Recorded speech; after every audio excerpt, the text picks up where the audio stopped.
What's going on? What's going on, family? Shalom, shalom, peace, love, light, and prosperity. What's going on? What's going on?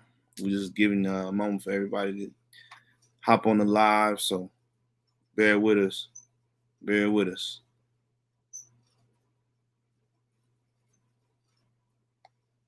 If y'all could, please like, comment, and share. Please share the video. It's going to be a dope interview today with our sister. So please make sure y'all share. Y'all always ask us for this information. And now we're going to give you different sides of Africa, not just Tanzania, not just East Africa, but now we're going to hit West Africa. So please make sure y'all share, like, and comment.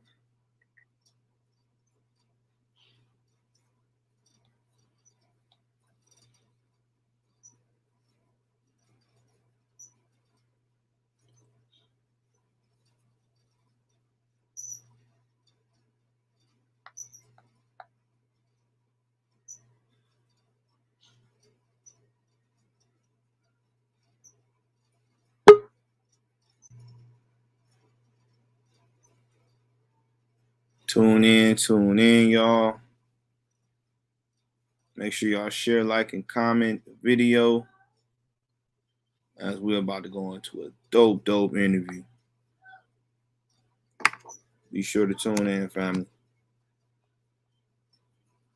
We're just going to wait. We got our sister in the back room right now. We're just waiting for a little bit more people to hop on, and we're going to get started.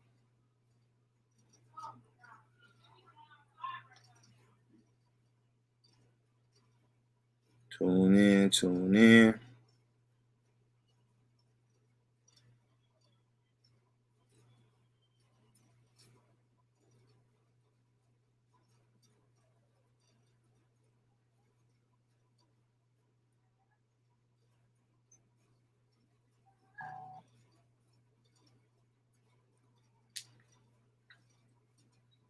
All right, so let's get started.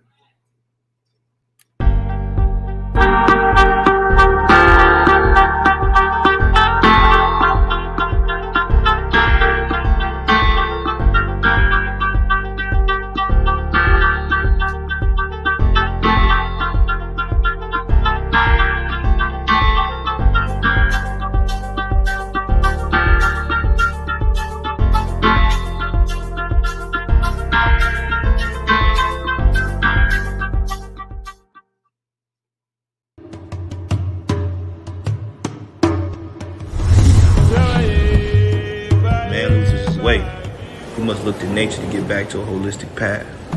For 400 years, we've been taught a diet that is not only contradictory to nature, but to our bodies as well. Man has been so far removed from his natural habitat that we have forgotten the natural way of healing ourselves. God in the beginning gave us herbs for the healing of the nations. We must understand and overstand that once we understand to keep our bodies in a natural and rhythmic homeostasis state, that we have then found the keys to rid our bodies of disease.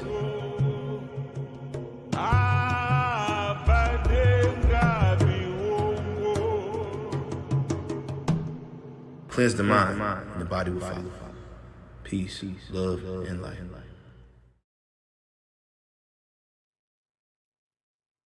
All right, y'all. All right, welcome. This is the channel Keeping Up with the Africades. This is one half of the Africades. My name is Mikael. Welcome everybody to the live. Welcome everybody to the channel.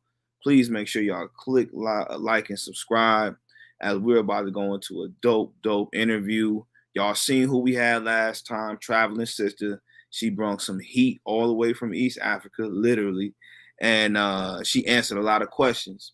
And now we're gonna have a sister who's been living in West Africa. This sister's background is most definitely lit. She's acted, she's modeled.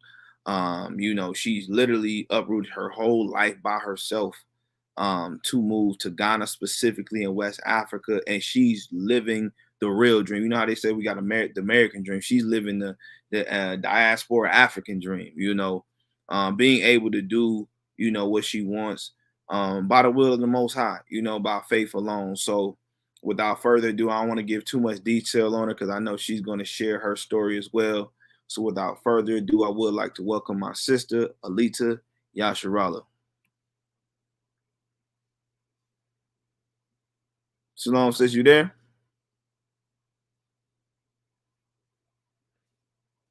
Hey. Can you hear me? Yeah, I can hear you now. Hey, sorry, I'm in a bad area. That's all good. Shalom, shalom. How you feeling? Shalom, I am blessed. How are you? I'm doing well. I'm doing well. I'm definitely appreciate you taking the time. I know you're a busy woman doing a lot of big things in Ghana, so I definitely appreciate you taking the time to do this interview with me. No problem. Thanks for having me. So this is the sister, y'all. You know, I know some of y'all have seen me share some of her information, especially when it comes to land. Um, Man, her story is very, very powerful. Just from talking with her since she moved to Ghana, and her story from the time she moved to now is amazing. So, without further ado, I want you to share your story. Tell us who you are. So greetings everyone. Shalom. I do apologize. I'm kind of like out and about. I got caught up with some business today, so I'm trying to like take a second to slow down to get this interview done. So if you see me moving around, that's what's going on. But anyways, so my name is Alita Yasharahla, and I've been in Ghana for almost 2 years. So it's been 1 year and 10 months to be exact. And basically, I started a few businesses. I own land, so I'm now starting to get the floor plan done for the foundation of my house. Um, what else? I got a podcast coming soon, the first episode coming out. And that's about it. I'm just like working on being sustainably off of the grid. It's just sovereignty living. So that's pretty much the goal. Borehole, solar panel system, garden. So Good. that's what I'm out here working on. Powerful, powerful. So, tell us Thank you. before you really started to get into all that, before you even moved to Ghana, what were you doing? What were you doing as far as work? Where were you staying? Like, what were you doing in life at that moment? I was international runway modeling, so I was kind of like traveling everywhere doing runway shows, photo shoots, and things like that. I had a modeling agency where I was, or modeling school where I was like training the youth to have proper like hygiene, etiquette, and things like that. And in addition to helping them brand, market, and package themselves as models. That's pretty much what I was doing in the world. But then the Most High kind of started teaching me about who I was. And so I actually set that life down, that industry, and I started to get involved in just things that had to pertain with the kingdom to come. And so I kind of took a break from the limelight and all of that. And then in that break, that's when I decided that I'm going to relocate to Ghana. Good, good. And also, y'all, she played in the movie Hidden Figures. I know she being humble right now. Hey, Right. crazy because when I found out you played, I hadn't watched it in a long, long time. But then Yeah. maybe a few weeks ago, and I'm like, damn, this sister really is in this movie. So that was pretty dope. Right. Everybody's always so shocked about that. Like, are you sure? I'm like, yeah. So that So was a blessing. so tell me, how was that transition from living that life, modeling and the movies, right? And how was that transition from going to that life to pretty much forsaking all to serve the Most High? Um, it was not as difficult as one would think, but it was my livelihood. So I had to exercise an unbelievable amount of faith in order to just sit down all your income. Because I had at that time I had been in the industry for 15 years, and so that's all I knew. It was like no 9 to 5, no like guaranteed anything, no 401k to cash in on, no none of that or whatever. And so I think the biggest thing was just to have like this unbelievable amount of faith in the Most High, because it was all I knew. But once that I decided, okay, this industry is definitely not for me, I knew that the Most High has to help me do something differently. So if it's like if it's what He wanted me to do, which was to sit the industry, the limelight, is to sit it down, then He must had a follow up. And so I'm happy that I listened to Him and I was faithful, because the follow up is greater than anything I've ever been involved in. This is the most I've ever accomplished in my life. This is the most shalom and peace that I exercised as a lifestyle. And so, yeah, I'm grateful to be in this new walk, which is just truth. It's just truth.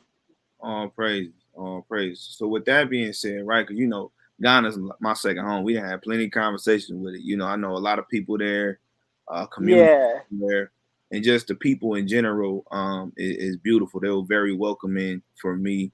And I went before there was ever a year of return. So Okay. I got to see it before all the extra stuff started coming. So it was a beautiful thing to me. So for you, my question to you is why Ghana, and what were you inspired by the year return, or why you chose Ghana? No, I actually wasn't inspired by the year return at all. I knew about it. At the time, a lot of my colleagues was attending Ghana at that moment, but I had already came to Ghana like 17 years ago. And so I was here with a study abroad program for like 10 days or 2 weeks or something like that. And I knew then that I would come back here, that I would live here. I just didn't know it was going to take like 15 years to make that transition. And Right. so I just kind of woke up one day, October 2020, and it's like this light bulb went off, and I was like, okay, this is the year that I'm just gonna drop everything and just relocate to Ghana. So it was just kind of like that study abroad experience that never left me. So I knew about the year of return, but I didn't participate in it. And yeah, I was already privy to the welcome spirit of Ghana before 2019. Mm, good, good. Now I know me and you talked Yeah, during your transition and then after your transition. yeah, So can you tell yeah. people, once you got there, one, how did you feel once you got there, and how was that transition? I felt like I felt like finally, like, dude, I really live in Africa. Like, I felt like, surreal. Like, it was just very shocking that I actually did it. That I was actually here. I remember being on the plane. This is when during COVID was like at the beginning of it or something like that. And so the plane was really empty. And so I just remember having the whole row to myself, being stressed out, like, oh my God, like I'm really moving to another country. And so when I got here, it was just that, just that feeling of like, wow, you really did it. And so I felt like very welcome. I felt at home. I felt like it was a new start to something. Like I knew things was about to shift in my life. I just couldn't tell you exactly how. And so it was just like this overwhelming feeling of excitement. And then once I started getting my feet wet, creating my little schedule, working out what my daily routine is going to be, my regimens and things like that, I just started to adapt very well. Like, I've had my ups and downs and struggles for sure. But Ghana has been very good to me. It has afforded me plenty of opportunities to kind of like break generational curses, or be the first to kind of sustain this type of peaceful lifestyle, this type of freedom, this type of ownership. And so, yeah, coming here and being here, it's been good to me. I don't have any complaints. And the complaints I do have, they won't outweigh my complaints that I have for America. So we stand in Ghana. Right. So how was it once you got there, detoxing from the symptoms of America?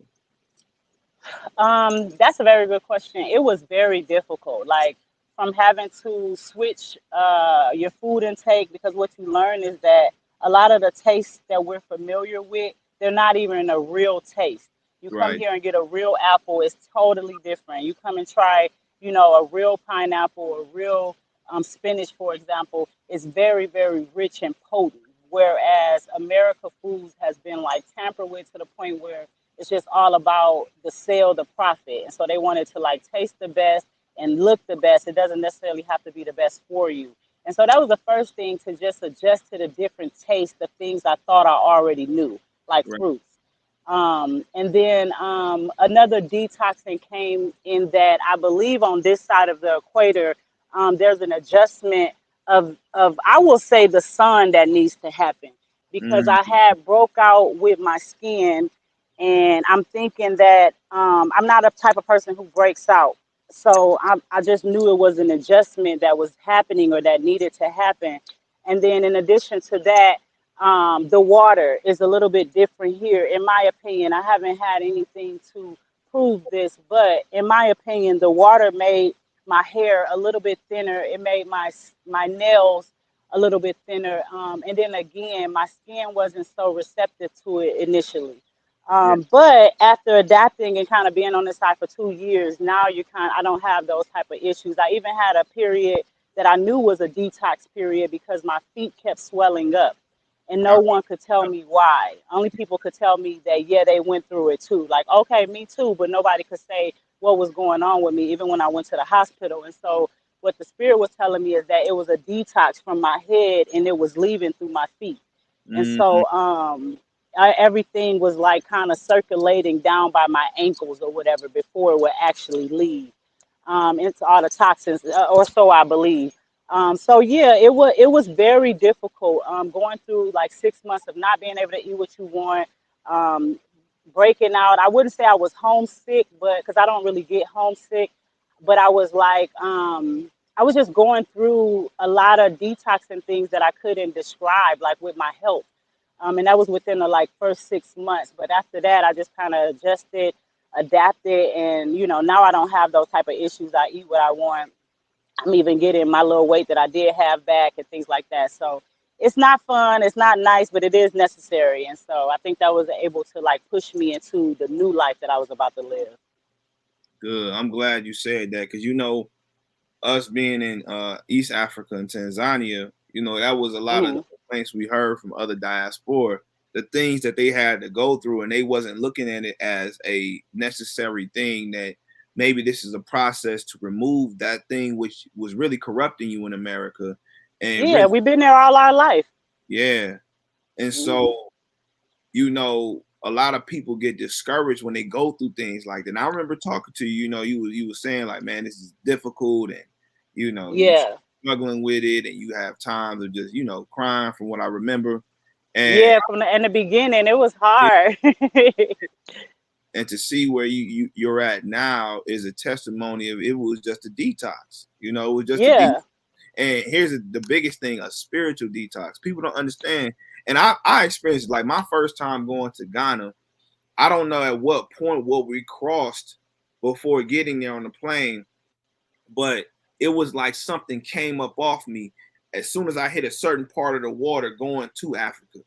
And then Wow. like, when I was going back after Ghana, when I hit another certain point, it came back on me like this heaviness, and so Wow. yeah, so everybody goes through different things, but we can definitely say, even as those who are awakened, those who know who they are, there's a heaviness that America carries that is clearly not supposed to be on us because it's not our home. And, Right. a lot of us are homesick, and so then we go back home Man. and have to adjust to the culture and have to adjust to the environment and life. It can be difficult because you're going through healing symptoms, you're going through a healing crisis. Right. I'm now having to adapt to the food, having to adapt to the people. I mean, just people. I know, being in Ghana and being in Tanzania, people just come up to you and talk to you. A lot of us ain't used to Yeah. that in America. We used to Nah. go You to. like, bruh, what you want, bruh? So even that part, you gotta, get used to. Like for us Yeah. being in America, it was hard for us to like let our children kind of wander off and go somewhere and play because you just don't know what happened, especially. I can imagine. Yeah, and these kids grown. They do what they want to out here. Exactly. So being in Tanzania, our children wanted. It took us the time to really get to that point of just like go. It was hard, Yeah, yeah. but me and my Right, right. guys like, dang, that's us. That's our mindset. It's hard. You know what I'm saying? So Exactly. that's beautiful. So my next question for you is this, right? Because we get this question a lot, and for me, us personally, it's rare that we really see a lot of women who are single leaving and moving by themselves. So Yeah. well, from that decision you made, knowing you were by yourself to this point, I don't know if you're dealing with anybody now, but from what I know, you by yourself. How is that? Like, how is that being a single woman in a whole nother country? Oh man. So it gets challenging for sure. I'm not gonna act like I'm a robot and don't have like, emotions or feelings or whatever. So it definitely gets challenging. I think what keeps me steadfast is understanding who the creator is. And Mm, so I kind of like have like thrown myself into work, into my businesses, into the land, into the garden, and things like that. And so a lot of times I don't have time to sit around and think about what I don't have. I only have time to kind of like reverence and what the Most High is doing in this moment because I've lived my entire life for the next moment, the next check, the mm, next limelight, the next photo shoot, like and so now living in the moment, I don't have a lot of days anymore where I'm like obsessed with that topic because I know what the Most High is doing in me. And then I know what I require. And so if the Most High is gonna grant me what I require or what I desire, then I got a little more work to do. You know what I'm saying? Like to meet my husband halfway, I got some more internal work to do. And then prayerfully he's somewhere working on himself. But I guess to like directly answer the question, I just deal with it by staying in the Word, staying busy, staying, fasted and praying. And then I have a lot of loved ones. I have a lot of people that, look out for me, that check on me, that come take me out to eat, come take me out for a drink. And so I just kind of appreciate my friends and my family and, those type of things. And I just trust in the Most High that He knows what He's doing because He obviously made us in pairs. And so mm, He knows what I need, but I'm not gonna spend a lot of time depressed in that yeah. situation. Like it's not that big a deal because I'm waiting for the new kingdom anyway. So I'm kind of past this world we live in now. Yeah. So Yeah. the question is, for our single sisters, what advice would you give them on how to really prepare and not just prepare, but even protect themselves once they get over there? Um. So protecting yourself because it's only a 0.03% crime rate in Ghana. Mm, Protecting yourself in the physical don't need to be a real. Um, it don't need to take up a lot of your brain space because it's not a lot that's happening here. Most of it is petty theft, which happens in your sleep, and a lot of them goes by the old cultural ways. Whereas if they get caught doing something wrong, the chief, the elders, the king, they are gonna beat them to death. Like so, yeah. they don't. You don't want to get caught hurting someone or. So most people do their dirt when we're asleep. With that being said, the spiritual war that we're under, you just have to stay covered in prayer and fasting and things like that. Because what's happening in this world, for example, monkeypox and all this new stuff, you can't prepare for this type of stuff. You can't like do anything but trust in the Most High and live your life. But as far as a single woman, you definitely want to stay. What I learned is you want to practice as much shalom as you can. So back in my day, before coming into the truth, before moving to Ghana, everything I felt like I need to challenge, and I think that's a lot of issues with Black women. Like we kind of like want an understanding, but in a level on a level that kind of creates drama. And so that's the first thing that I learned, that I didn't have to talk as much, I didn't have to have much say, that I needed to exercise my shalom and I needed to work on when a man do come in my life being a peace for him, being something somewhere he can get away from his problems and things like that. And so that's what I started to work on. I started to work on my own personal peace, my own personal happiness, my own personal accomplishments, and just making sure that if the Most High blessed me with that opportunity, that I'm able to provide something or give something to my husband or whatever. And so I think they should just focus on the Most High and just their personal life. A lot of women are looking to be made happy versus to being happy and then you guys just enjoying happiness, if that makes sense. Absolutely, it makes perfect sense. Yeah, So with that being yeah. said, you had mentioned provide, right? So Okay. tell us about you. I know you kind of mentioned it earlier when introducing yourself, but tell us about like in detail your businesses and what birthed those businesses. The businesses is the first one is Motherland Essentials. That's the shirt I'm wearing now. And so it's an all natural product brand where I specialize and certified in creating formulas for skincare, hair care, and now home care. Home care being dish soap, laundry soap, incense, candles, hand soap, things like that, pine saw, bleach, things like that.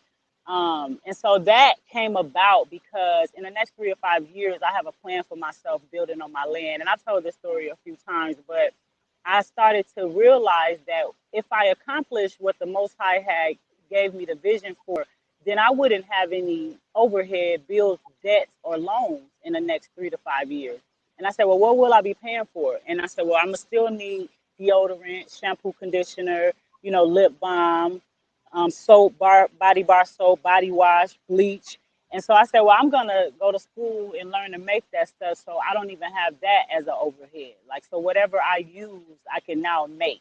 And so that's how Motherland Essentials came about. It wasn't really for profit initially. It was initially just to help me make sure I don't have an overhead in 3 to 5 years. So I had 3 years to learn all the stuff I use, all the stuff I put on my body or clean my house with. I have 3 years to figure out how to perfect those formulas so that that's not a part of my overhead.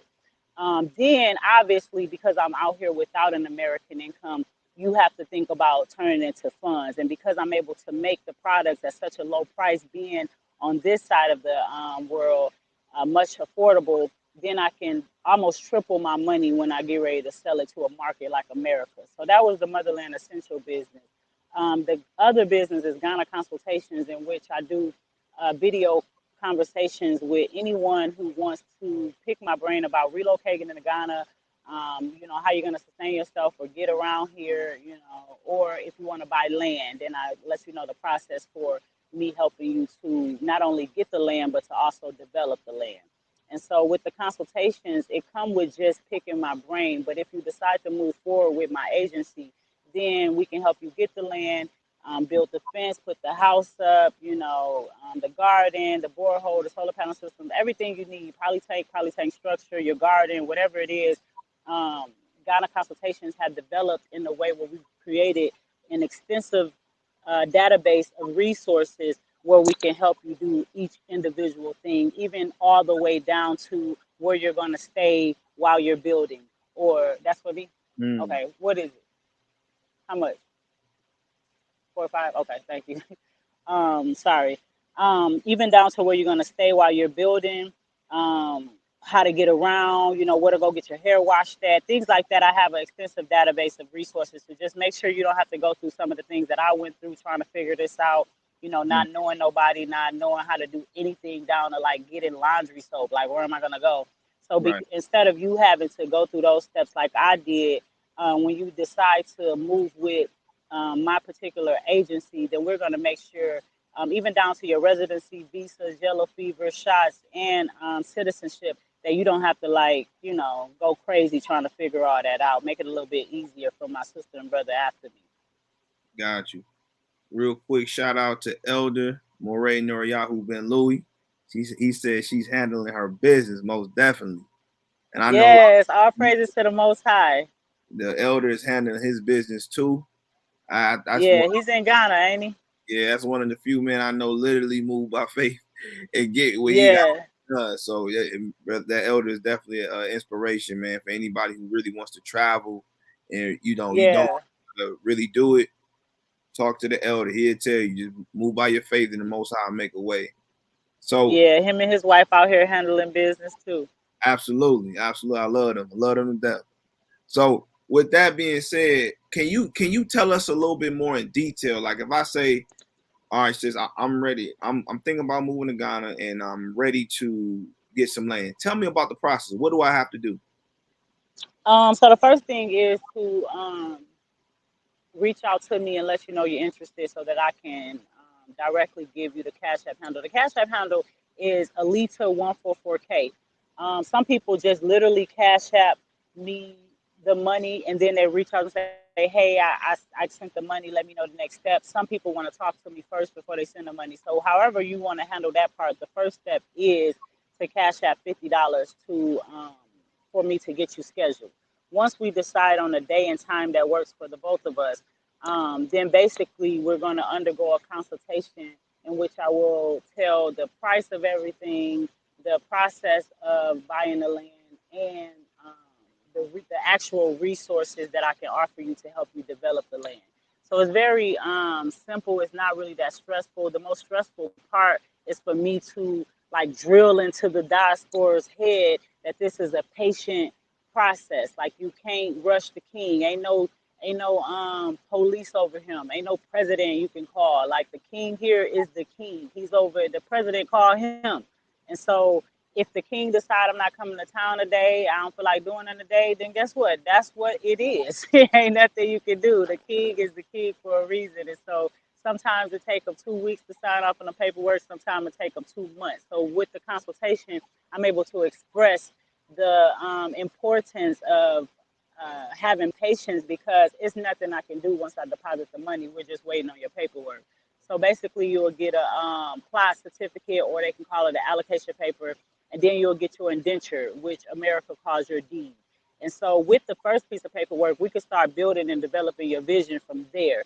But the last piece of paperwork you're waiting on is like a book that'll have the site plan, that'll have the seals of approval, the signatures from the kings and chiefs and witnesses and all of that, your contract, and that's it. So it's not really a stressful process. You just have to be patient. It'll take anywhere from 3 weeks to 5 months to get everything done. Good. Okay, so now my next question is this, because I know in Tanzania it's a different process in Ghana, and I don't know if Ghana still has this as well, but I know when I went to Ghana the first time, they had a thing of just leasing the land for 100 years or something like that, and because they believe the land, we all believe, we know the land belongs to the Most High, and Right. in Tanzania they have it where unless you are pretty much a citizen or that you have a business, you can't really own land. So, and then they have a process of leasing as well. So my question is, does Ghana still have that stipulation, or can we as diaspora now outright own land? Well, let me tell you something. Ghana, what you're talking about is a law that Ghana passed that took away freehold leasing. Right. Freehold is just what America promises people, but it's not the case even in America. So in America, you have to pay property taxes every year. Right. And that's the reason why you know it's not freehold, because if you don't pay your taxes, there's a penalty. If you can be penalized for something that you own, then that's already fishy. That means you're not the owner. And so America even is in $1 trillion in debt to China. So that's another reason why it's hard to say it's freehold, because again, China can come collect in land if they don't want to wait for funds. Right. Anyway, so that's another whole nother story. But Ghana is upfront in that it lets you know that it offers leasehold contracts. And what that means is that as a resident, and because of what you said, the reason this law was put into place is because Ghana don't want all the foreigners coming and buying up the land. Like, this is the Most High's land. It belongs to an elect group of people. And so to shut them out in a way where you're politically correct, they made it a law all across the board. And so leasehold is being, if you're a resident for 55 years, if you're a resident of Ghana in 55 years, you would have to go back before the king to do your registration. If you are a citizen, then you will do it every 99 years. But it's not any property taxes every year. It's no one can come and snatch it up from you in 55 years. It's none of that. It's literally just readdressing the contract or whatever. And so instead of yearly, it's either 55 or 99 years. And yeah, most countries are doing this so that they can keep, the lineage or the legacy, whatever, in their country. And so I think it's even better because it's upfront. And in America, like I said, it can just be snatched from you, and that's not an option here. And so, Right. yeah, it's a leasehold contract, but it's still yours. It's nothing surprising. It means every 55 years you go back and readdress the registration. Right. And do they still have in place where you can have somebody who can inherit it if just in case something happens to you? Yeah, it's you still would do the normal things you would do in America. Like, so um like wills Yeah. and things like that, you're still gonna like write, you're still gonna protect yourself in the same manner as if you had property in America. So yeah, it is ways to like pass it down and have that already like lined up in place. And even when you purchase the land, you can put whatever names you want on there. So you can put your children's name on there right along beside yours. And so yeah, it's definitely optional to do that. What is not optional is reselling of the land. You're not able to sell the property, but you can make like you can't say I want to rebuy this land, like I want to resell this land. You have to go like back before the king to like figure that out. Mm-hmm. But yeah, so it's pretty much it's the rules of the country, but it's still more freedom than you ever gonna get in America Right. or the UK. So That's a fact. That's a fact. So with that being said, yeah. And we never, sorry to cut you off, we never had this opportunity before. Like it's that's, been so many eons since we had opportunity to actually have land in our nation again. Like yeah. it's not normal. You know what I'm saying? What's going on here? And so basically, the land I'm selling, you're not even paying for the land. You're paying for all the administration fees. So you're paying me finder's fee, you paying the agency fee, you paying the indenture fee, the surveying, the soil testing, the demarking of the land. You're paying just admin fees. The land is being gifted so that we can come back home and Mm-hmm. build a community, like spend our money and our skills that we built America with, use that here and build Africa. So even if you don't want to be a resident or live, or you're afraid, or you haven't made up your mind, still buy you a plot of land through me so that I can develop it for you and make it into a business until you decide what you really want to do. Because this is worth having an investment in.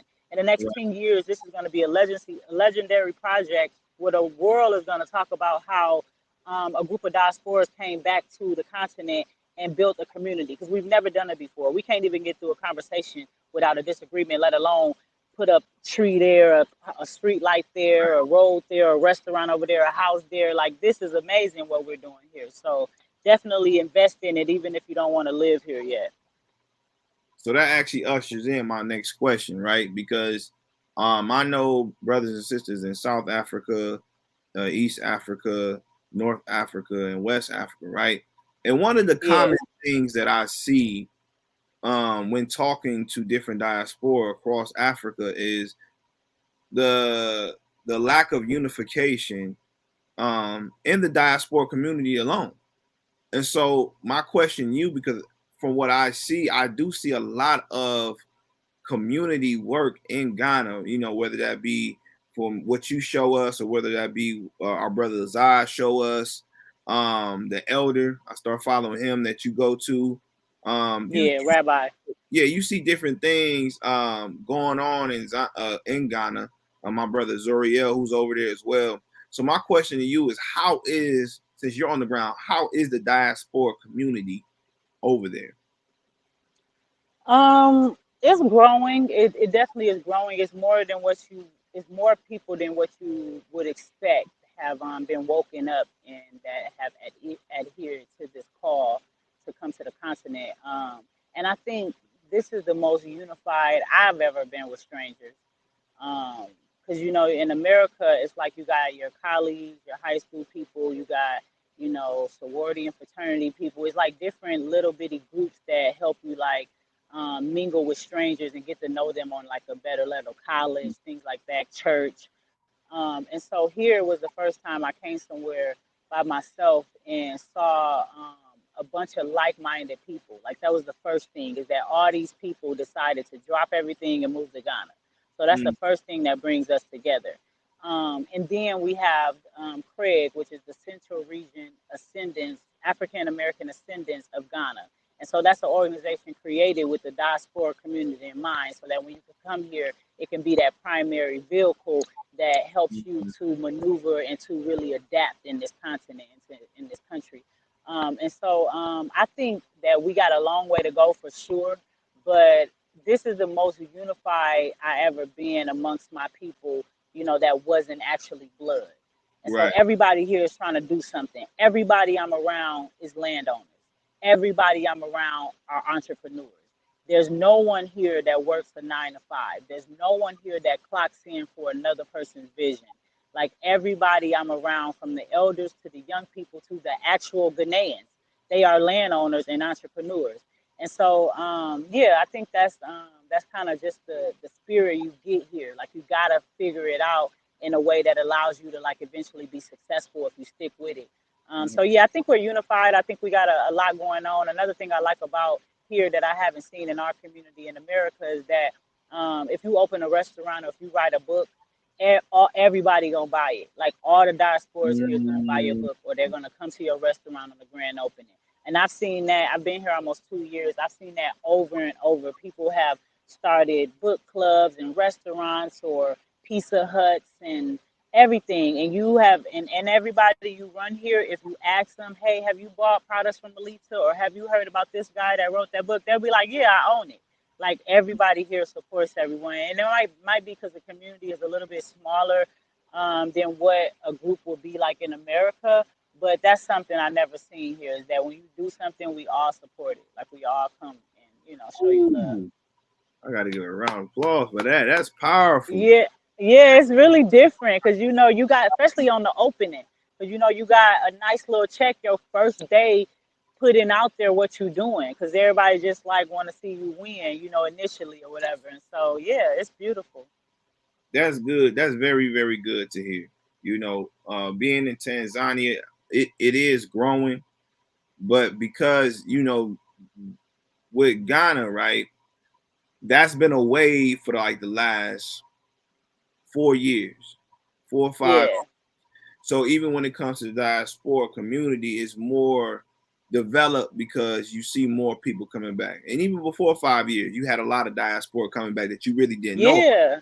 So there were People people. been living here 30, 40 years. Before I leave, I'm gonna try to get y'all to say hi to Rabbi. But Yeah. yeah, Rabbi been here 30 years. He grew these avocado and coconut trees that's around here. They the reason why we got an opportunity to get citizenship here, because they develop relationships with the king and the president and things like that. So Mm, yeah, people been hip to Ghana, but now it's time to actually invest in Ghana, build Ghana, come right. home. Like, so yeah. That's powerful. What you said is building, like especially building yourself up. And I think that's the phase Yeah. that our brothers and sisters in Tanzania is in now, that phase of healing as a whole diaspora community. We're in that phase of healing. So Right. you see some unification, but it's not all the way there yet. Not where our brothers and sisters in Ghana is at. Like you can clearly see across Right. the Well, world. you mean in Tanzania? Yeah, in Tanzania. Okay. It's Okay. still in that process. Everybody kind of proving and feeling each other. So it haven't really meshed together yet. But I see it. I see it coming. I definitely see it coming, because those with more of a like mind to really do, not only for self, but the community, are starting to come back now. So Yeah, it's beautiful. It's nice. Tanzania being where Ghana is as far as the diaspora community, I give it about 3 years. I could really see that. So Yeah, with, same here. I want to go to Tanzania. I want to visit there. A lot of people, they either come into Ghana, the Gambia, or Tanzania. So I gotta get out there and see what y'all got going on out there. Tanzania on the rise. Hey, it's literally, Yeah, I heard. yeah, it's developing quickly. Like I said, a lot of us is coming home. I mean, the last 2 years, there's been over 2,000 people moved to Tanzania. You know, Wow, nice. I wonder what Ghana number is. I ain't never looked into I'm that. pretty sure it's abundant. I'm pretty sure. Yeah, it's a exodus, man. It's like a second exodus here. It's people everywhere.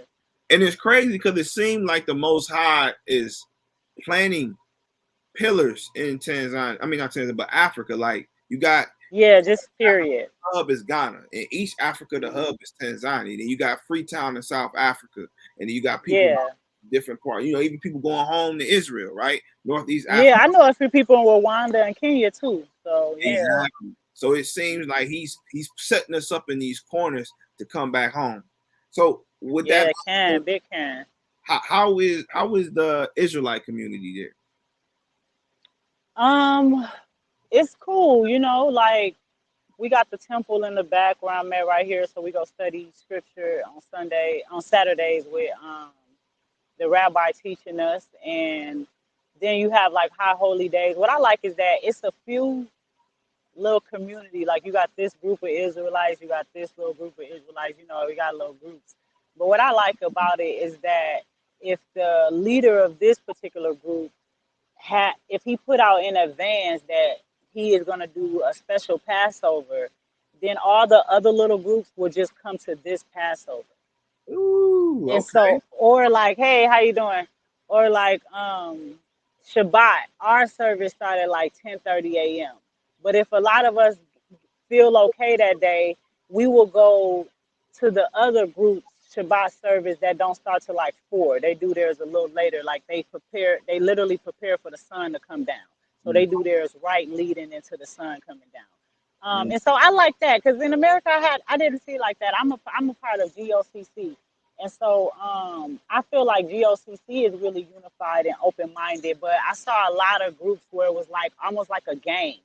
Like it was like, if you ain't with us, you ain't really in this truth. Like, and so, like, I when I got here, I didn't see that. I hadn't seen that before. Like different little camps, if you will, if I have to say that, come together and just say, okay, well, you already started planning, so let's just do yours.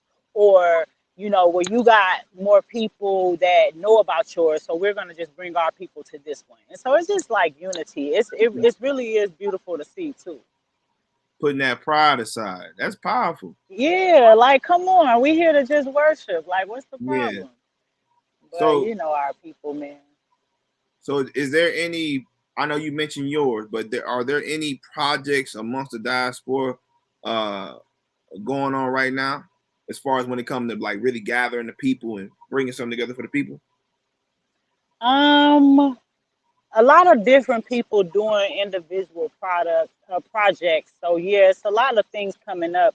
I know one sister, my Ima actually, she is doing a sisters group where we're gonna start having Bible study as a sisterhood. So I don't know. Well, you probably do know because you're a really great teacher. But most women in the truth that's coming in the truth, they don't know when we're unclean, we're not supposed to go in the temple.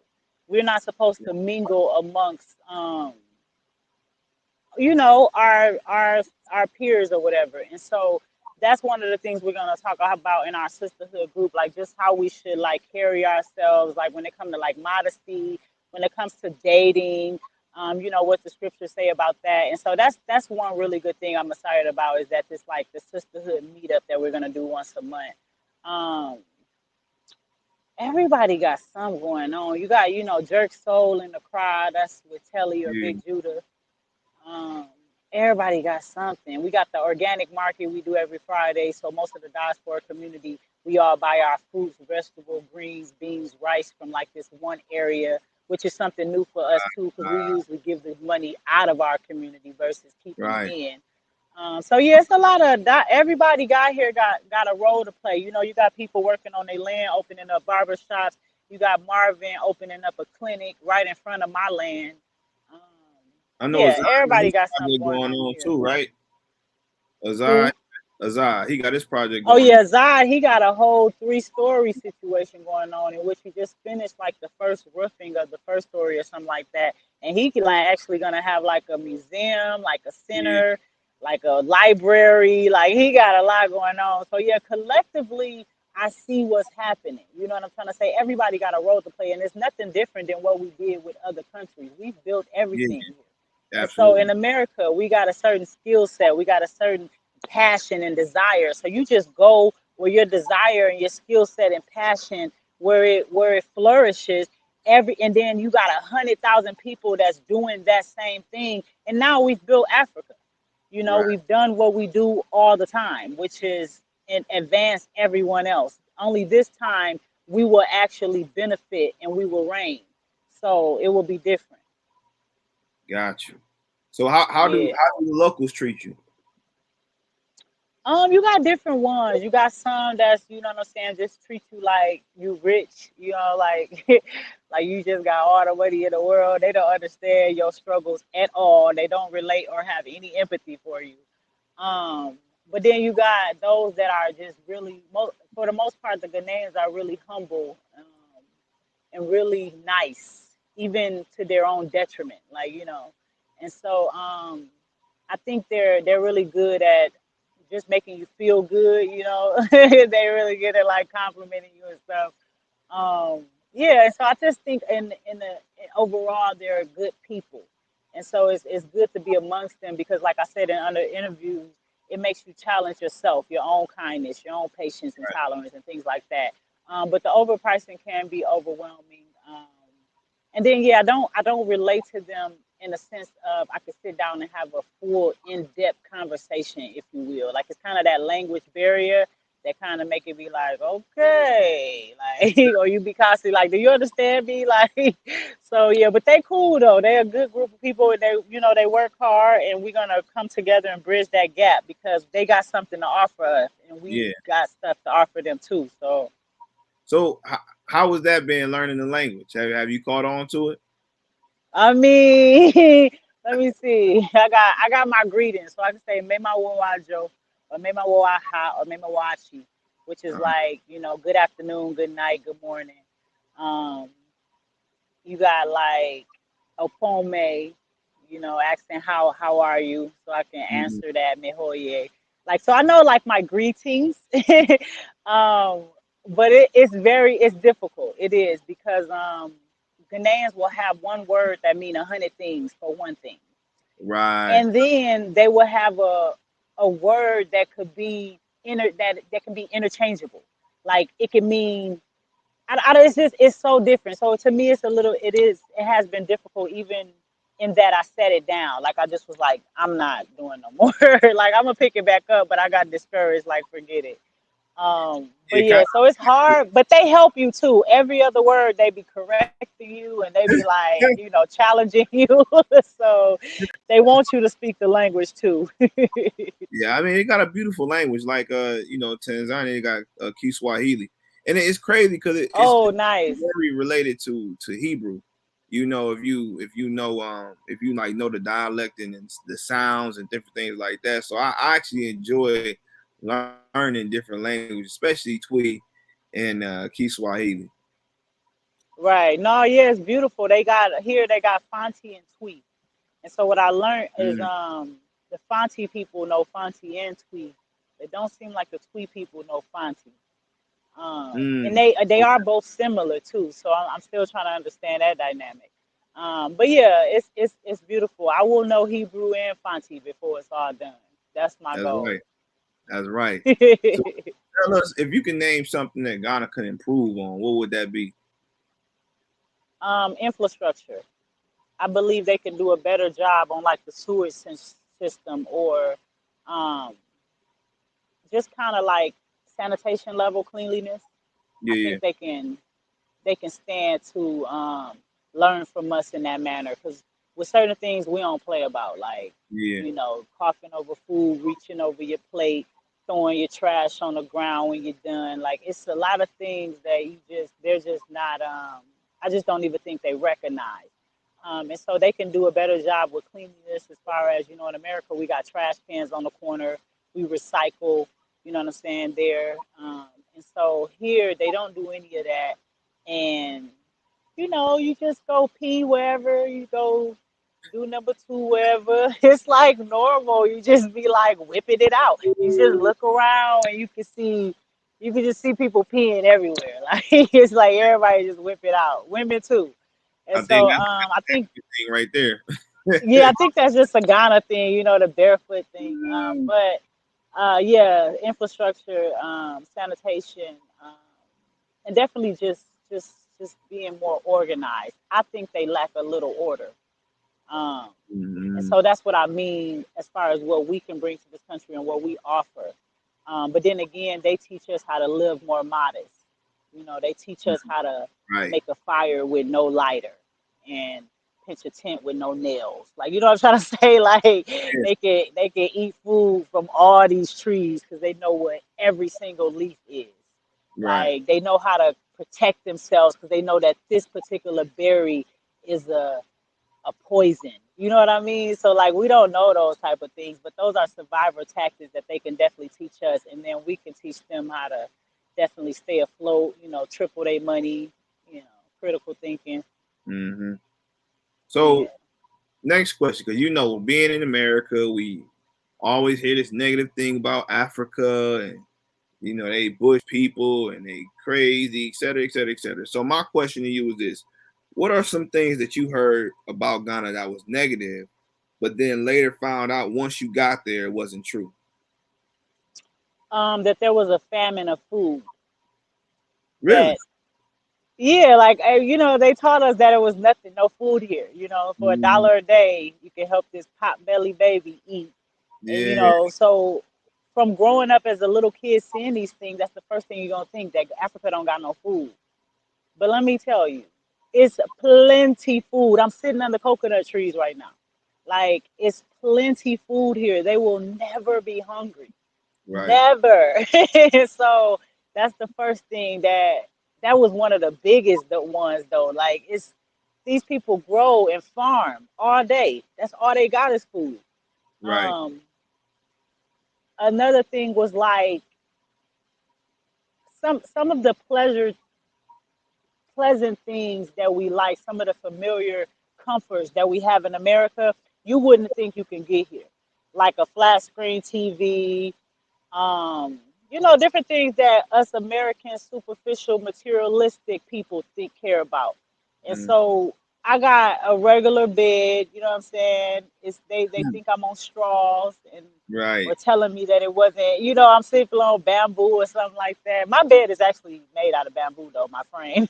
But it's not like no outdoor wilderness so you setup. ain't sleeping on the Um, ground.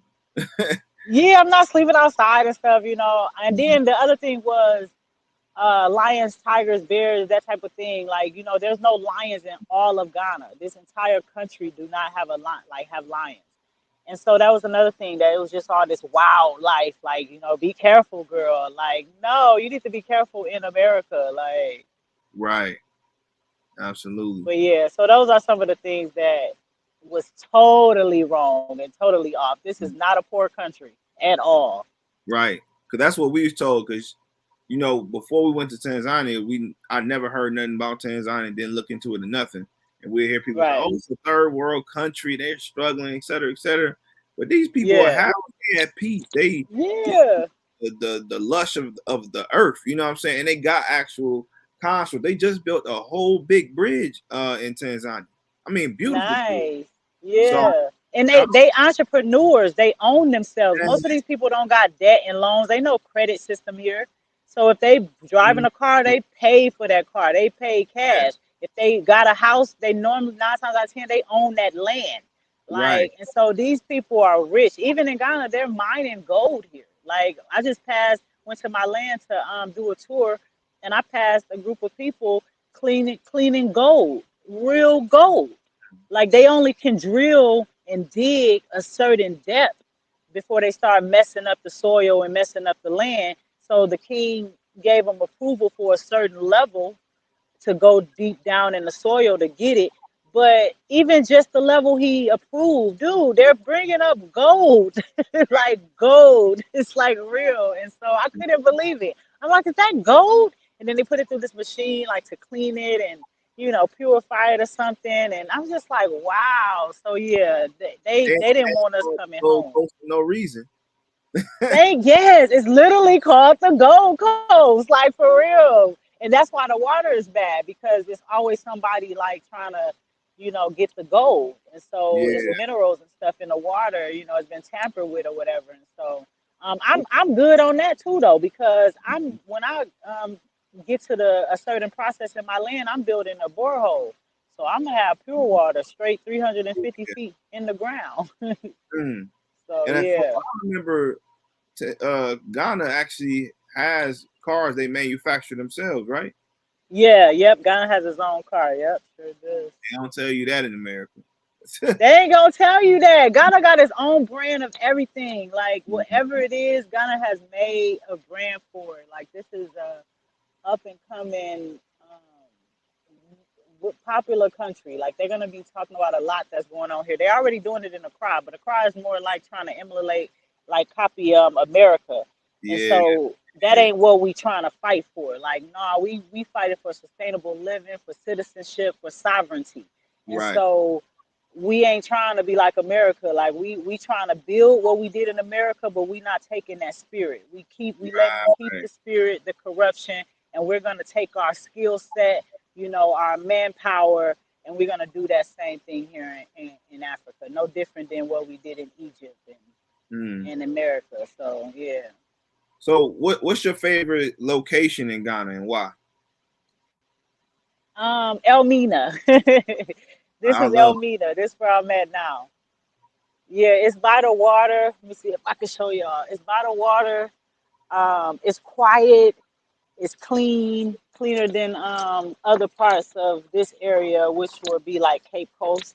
Mm-hmm. Um, I don't know. I just like Elmina. It's just peaceful. It's a good breeze, you know. So Yeah. and it's close to. I don't do a lot, you know. I'm really focused on building the land, getting the businesses off the ground, supplying other markets and things like that with import, export, wholesale items. And so I'm focused and really driven and buckled down onto into what I'm doing. So I don't do much, but the things I do, they in this area. So let me try to see if I can turn my camera around. How would I do that? I don't know if you can do it on this, or you just turned it off. Right, because it's not giving me no option. Yeah, I don't think because you connected to the live, so I don't know if you're able to. You probably have to turn your whole phone around. Yeah. Yep. Let me see. Can y'all see that? Yeah, that's beautiful.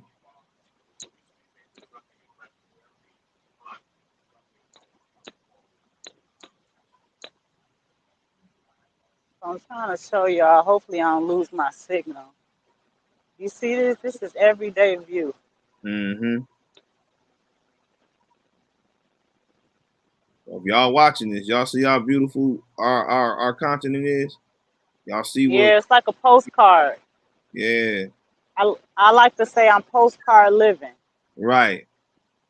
This ain't no faking. She ain't got no green screen behind her. That's real Africa for you. Right, this is Yeah. exactly, and this is down the street from my house. So yeah, this is my favorite part so far because I plan to go visit all of Ghana, even all of Africa. I plan to visit different countries and stuff.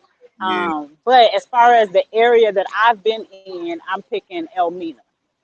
Good. Yeah. Yeah. Yeah. That was the area that we really like too. Elmina and Cape Coast. We really like those areas. Right. Say hi, Rabbi. Shalom, shalom, elder. Greetings, everyone. He's Greetings. Hebrew. How are you? Can you hear me? Oh, he probably can't hear me. Oh, there you go. Oh, Hey, greetings. greetings. Shalom, shalom, elder. Shalom, Makwaba. Ah, appreciate you. Oh, Madasi. Yes. When I see he's trying to talk in All Koti. right. Yes, my Good. brother. Yeah. Can you? I don't know if he can hear you. I can't hear him. Can you hear us, Mike? Yeah, I can hear you.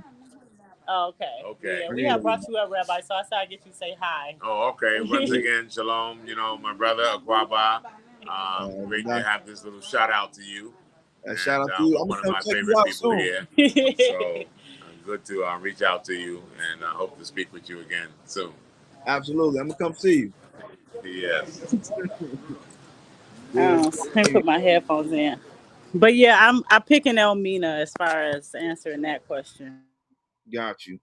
So with that being said, has moving to Africa really changed your perspective on life? Oh, we lost her. Oh, she just got kicked off, y'all. I hope y'all enjoying the interview. I know she dropping a lot of information. She's saying a lot. As you can see, Africa is not what they make it, y'all. Africa is not what they make it. They try to destroy the image of Africa, the people of Africa. And we can clearly see, y'all have seen our videos of Tanzania. You've seen our travels to Ghana. She just showed y'all just a beautiful establishment in the beach. It's not what they say, y'all. I promise you. This is why, especially, and I'm talking to those now who create YouTube channels, who show we are the media now. We are the true media. We're the news station when it comes to showing these different perspectives of Africa, really showing what's going down, because America, I'm not gonna say the world, but America, no, I can say the world because UK too. The world is not gonna show us truly how beautiful our home is. And you see why. Because if we see how beautiful it is, if we can see how we can really get established, if we can see how much more freedom that we have in Africa beyond our the lust of our flesh and things that we truly just want and desire, if we can just see the beauty in that, it'll be a mass exodus. It'll be a massive exodus, y'all. And that's what America does not want. They do not want you to leave America, because the reality is this: America is only built as strong as you.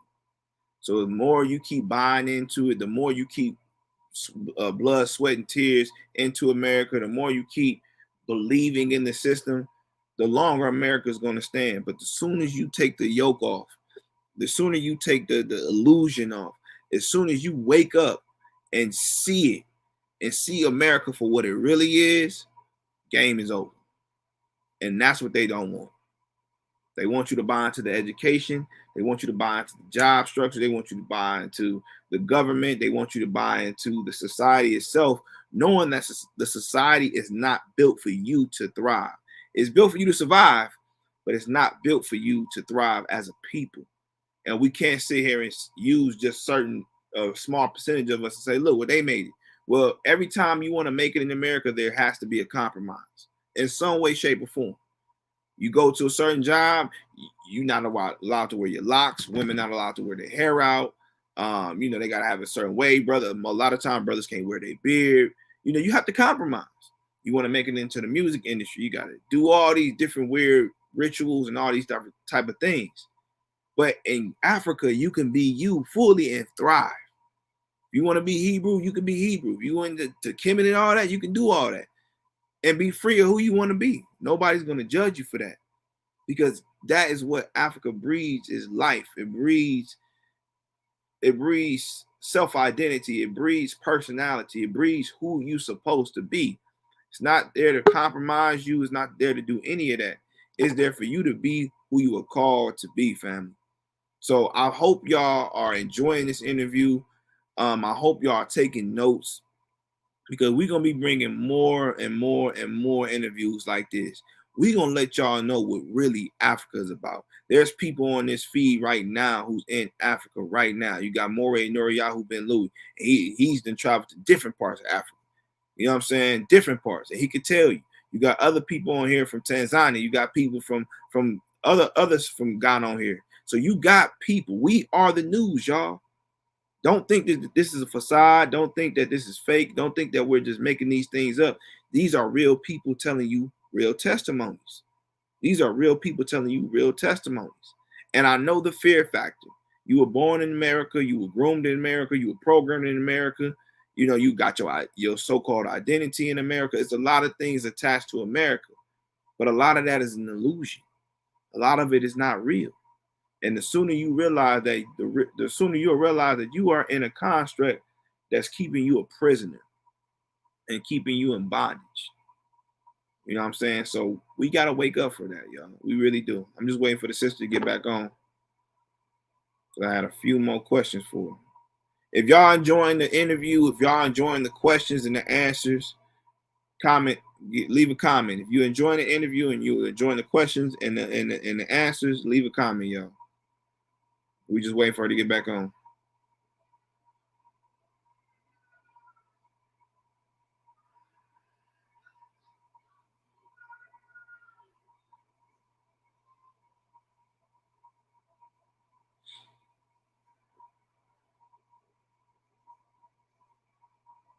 She over here getting me fired up. I'm ready to go back to Ghana right now. Ghana definitely is my home, man. I definitely miss Ghana. My experience there was absolutely beautiful. My experience there was absolutely beautiful. Shout out to my godmother, La Shuan. Shout out to my big Ator Ben Or. They really molded me. Not molded, but really showed me the opportunity. They showed me what was possible. Because to be honest with you, if I didn't talk to her, if I didn't sit down with Ator Ben Or, At Soul of Edge, I don't know if I would actually ever came to Africa, to be honest with y'all. It was always a dream, but they made it a reality. And so this is why we do it, because if I didn't have somebody who been and showed me and painted the picture for me, myself, I would have never been. So this is why we do this for y'all, so we can show y'all and paint the picture for you of what's possible. Africa is calling you home. I'm telling you, Africa is calling you home. And yes, when you're transitioning, it is a struggle. When you're transitioning, it is hard. And a lot of times it's hard because you're not willing to let go of what you learned in America. That's it. That'd be the hardest thing. You're not willing to let go of what you learned in America. Am I saying every last thing, every lesson you learned in America was terrible? No, I'm not saying that, because it got you to where you at today. But I am saying how they programmed your mind and how they painted an illusion of what real freedom was, right? Land of the free, home of the brave. That's what they say. When we know for a fact it's land of the thief and home of the slave, right? So when we take that illusion off, you know, and just accept the process. It's like when the Most High said, and we on that, he's the potter, right? And we're the pottery. And you, if you see the process of shaping that pottery, the pottery don't move, and it's in the hands of that potter. So we stay on that wheel. You know what I'm saying? We stay on that wheel and allow the Most High in the process and the culture and the environment of Africa to just shape us. You will have the same testimony as me. You will have the same testimony as Alita. You had the same testimony as Moray Noriyahu. You had the same testimony as my sister LaShawn. You had the same testimony as Azai. You had the same testimony as T3 and me. You had the same testimony as Journey with us. You had the same testimony as Stepping Stones to Home. You had the same testimonies as your brothers and sisters who look like you, who came from the same exact environment as you. You just got to be willing to let go. So I think we got our sister back now. Let's see. We good now? Yeah, sorry, I had to rush home. My phone died.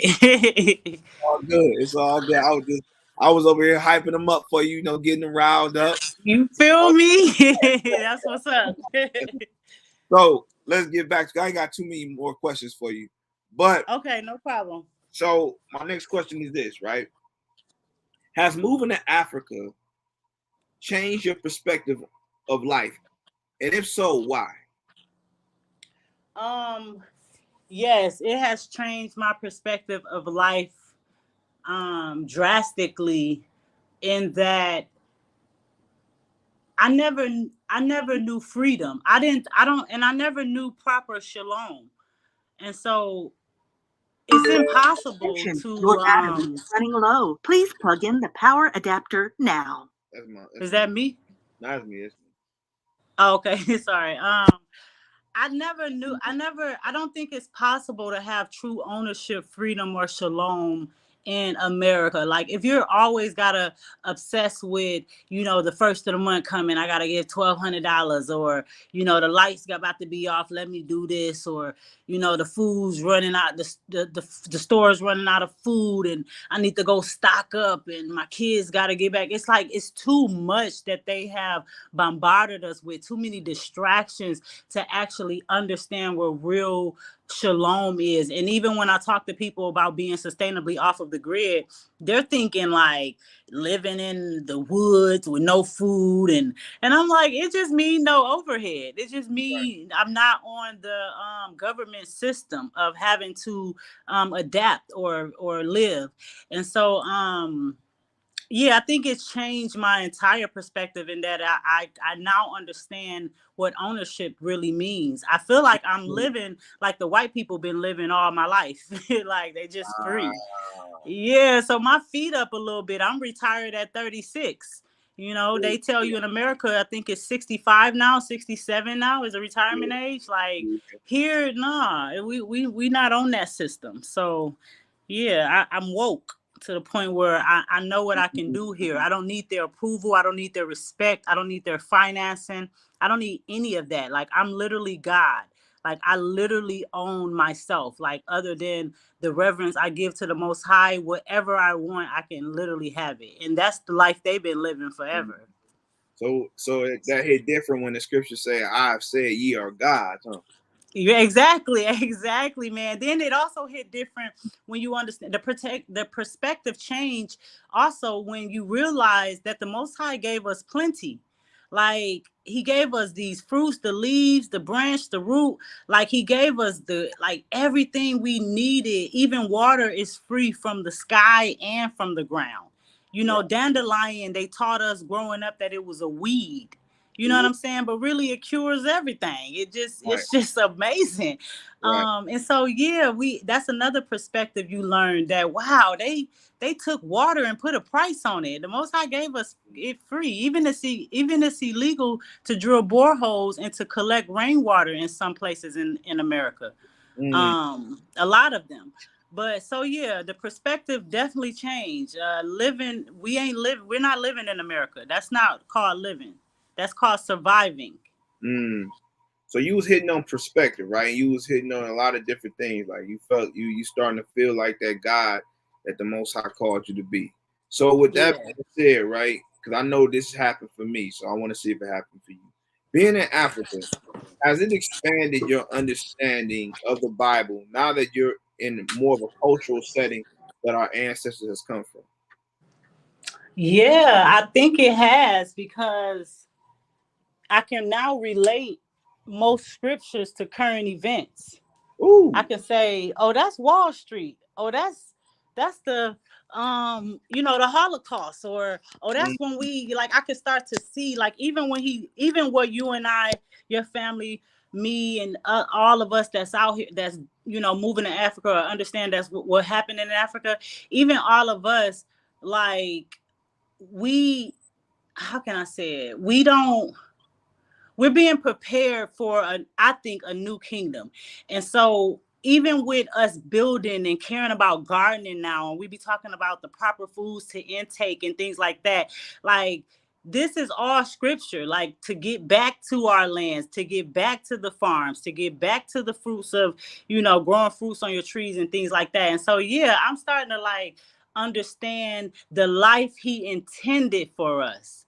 It Right. was never supposed to be hard work, labor, just blood, sweat, tears. It was never supposed to be that type of um survival like thinking. Like we wasn't never supposed to be like just like slaving the way we are. Even now that we're not physical slaves, we don't own ourselves still. And so yeah, I think I'm starting to see the scripture in real life, like in Mm. reality. Good. Powerful. So Yeah, it's amazing.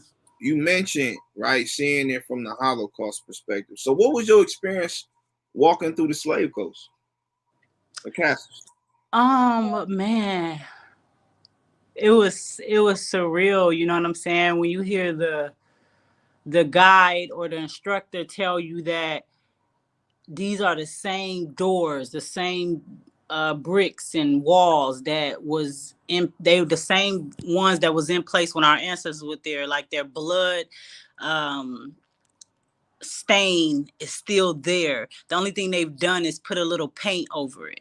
And so you can feel it. You can feel that blood has been shed here, that it was a lot of turmoil. And then not to mention, we are a spoiled, um, materialistic, bratty people. Because even in some of the rooms you go to, it's too little to be in there even talking to me about this, let alone having to live in this situation until they decide it's time for your particular room to board the ships. Right. Like, and so just sitting in there, it's tight, it's dark. You got these old smells that you can imagine to be 100 times stronger because it was definite piss, it was definite blood, like they were just using it on themselves, throwing up, all just right there. And so you can just feel the anguish, like Yeah. that they just went through so much, and that it's real. Um, and you're just grateful. You're grateful for what you are allowed to do in this day and age. You're grateful for the freedom you possess. Even under mental slavery, you still are more free. And so, well, I won't say that, because I feel like if you can put a person in a cage but make them believe they not in a cage, I think that's worse than actual physical slavery. Right. So I won't say worse than physical slavery. I'll just say, that we have transitioned into mental slavery, but the physical was no punk, like for real. Yeah. And I don't know if I would have made it. And I'm not condoning suicide at all, but some of our ancestors jumped off the boat because it was like, I'm not doing this. You're not taking me. And I'm like, man, I kind of understand that. Like, I don't know if I could have did it. But yeah, you feel it, and you start to be grateful. You start to pipe down, humble yourself. You start to just kind of make sure you're following in their footsteps in a way that will make them proud, or the way to make them know they suffering wasn't in vain. And so yeah, it's real. It really is. Shalom, shalom. Okay. So with that being said, what's the current state of Ghana when it comes to the big C19? I can't say the word on here, but C19. So like my elders say, the Coke 45,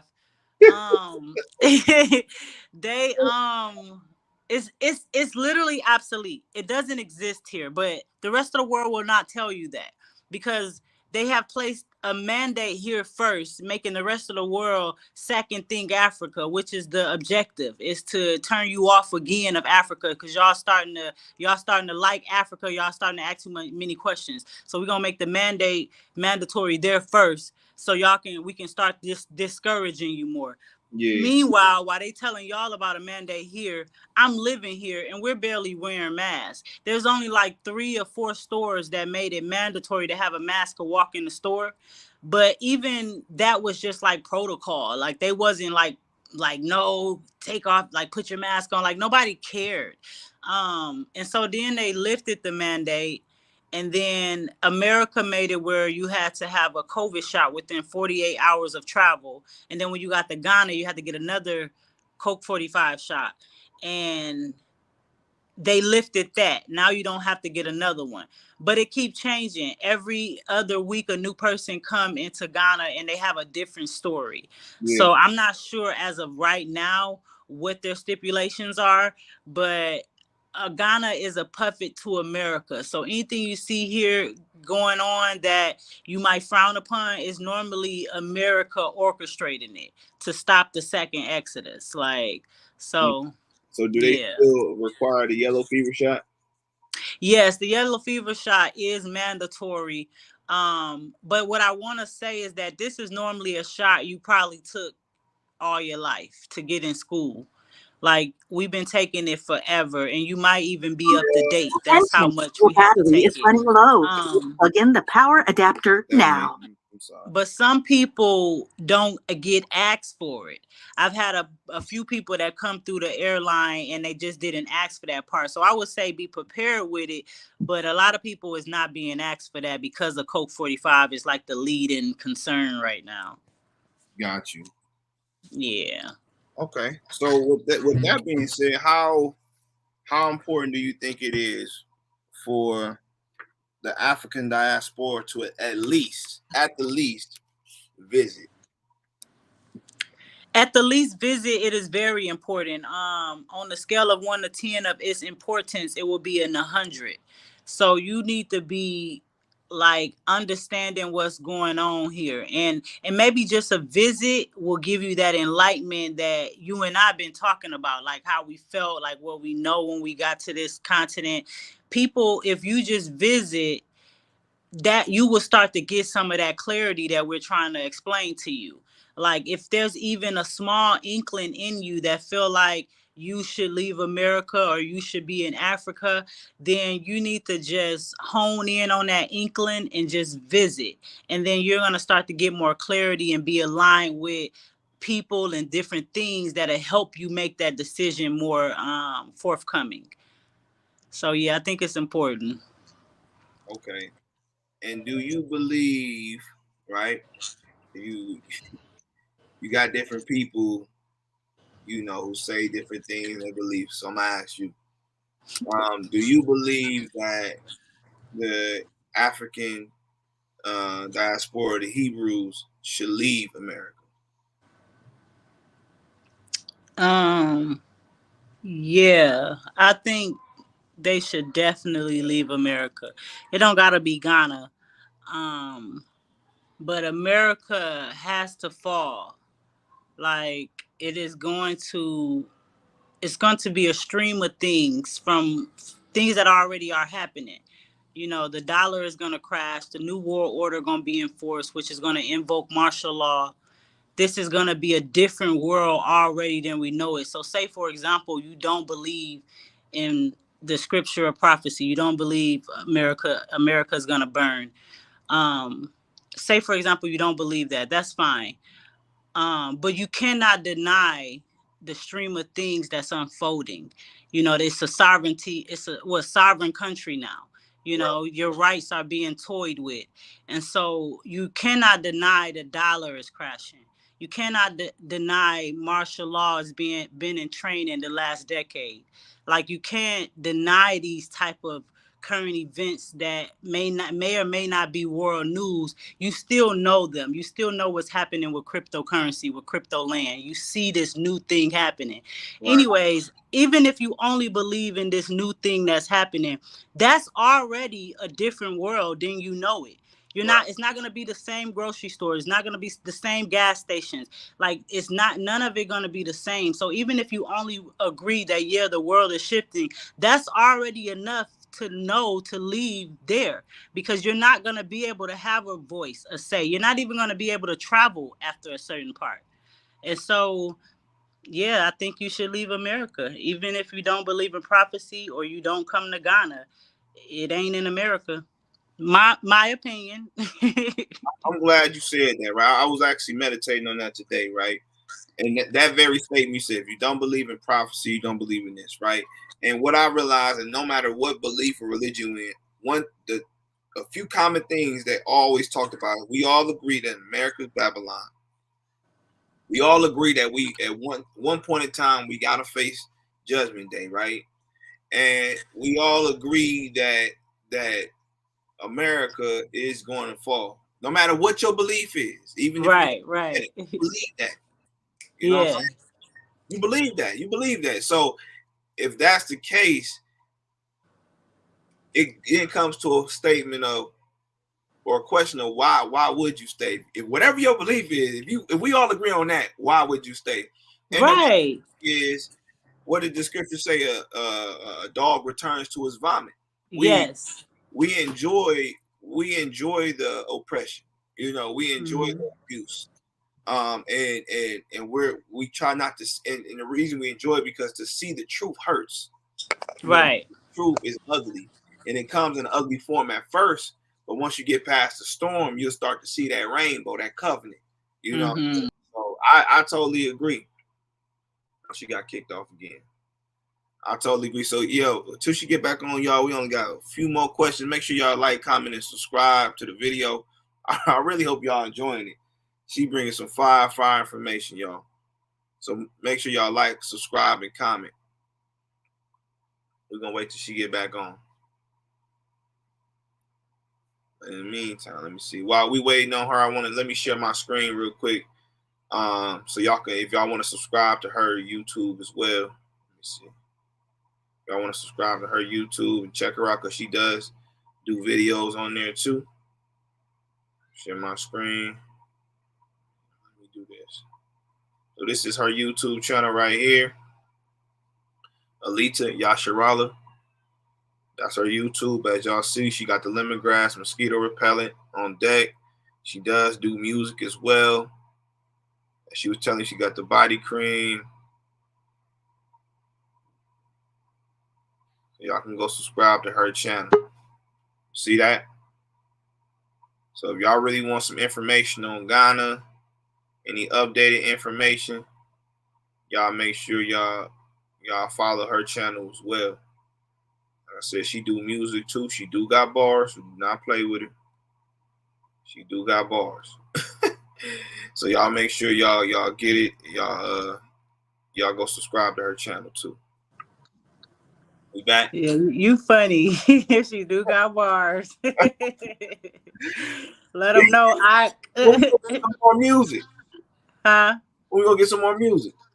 Oh my God, pray for me. Just pray the Most High just release me fully to the music, man. Your battery is running I low. have not had a lot of time Power for it, adapter just trying to now. get myself situated. Uh-huh. But music is my first love, it's my first passion. If I had to choose, and if it's something all I could do every day, I would choose music.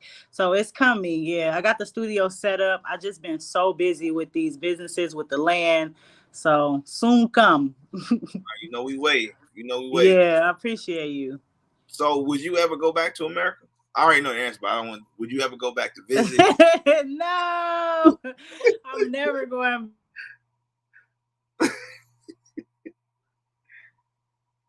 I think she froze. You still there?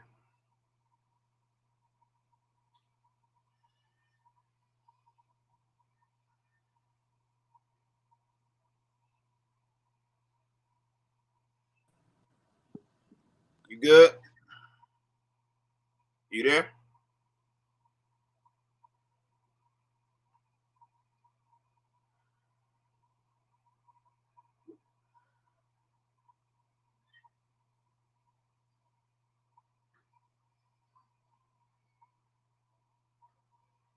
We're just waiting for her to get back on.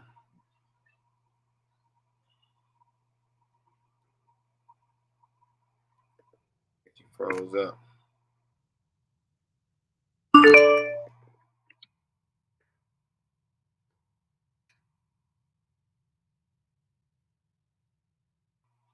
Oh, let me see. She back on yet? It's all good. While we waiting on her, I'm gonna share my screen again, just so y'all can see the Slave Coast. Y'all have never seen it before. I'm gonna show y'all. So this right here is Cape Coast. Y'all can see that. Yeah, these are the coasts. These are the castles that our ancestors at, man. And what she was saying was real, like real talk. Like when you go in there, it's like you feel your ancestors' spirits and their cries and their pain and just really what they went through. It's like it's extremely heavy. I know for me, I teared up. I was crying. Cause it's like when you go in there, when you really go in there, it's hectic. It's just a heavy spirit in there. See some pictures right there on the coast.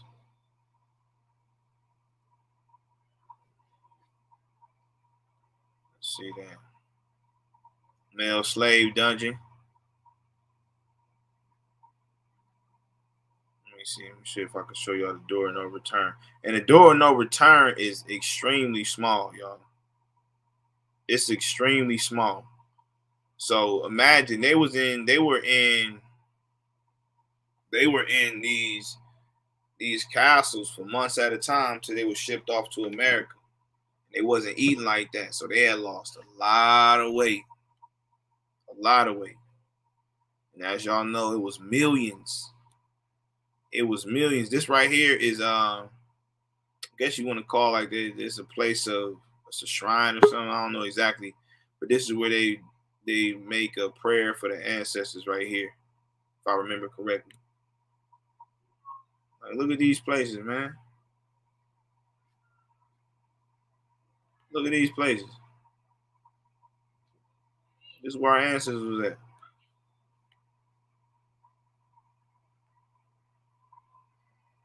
Portuguese, boy. I'm telling y'all. So she back now. Yeah, sorry about that. I guess I'm having Wi-Fi issues. But yeah, I don't ever even plan to visit America if I can help it. The goal is to upgrade my family's and friends' passport and to encourage them to leave their comfort zone. And so I can't play with it. I ain't going back and forth. I gotta be obedient and sit still. Got you. Now, another question. I wanted to ask you this earlier. Have you obtained your citizenship there? And if so, what is that process like?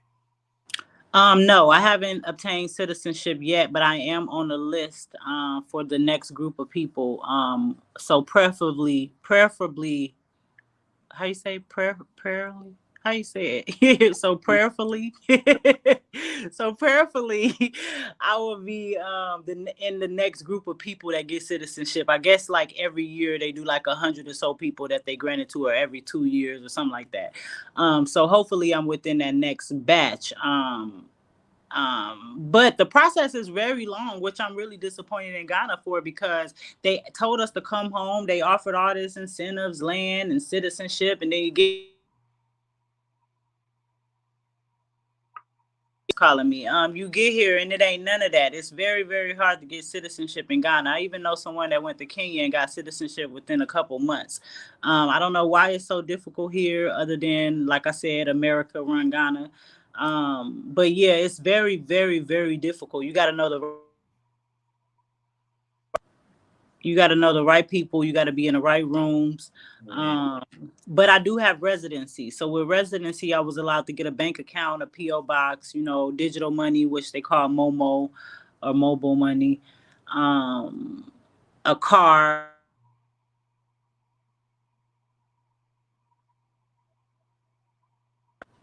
I don't understand why people will call you 16 times back to back. It's like, bruh, I ignored you once, twice, 3, 4, 5 times. Like, why can't you just wait till I call you back? But they be people be trying to control other people. Like, just let people live.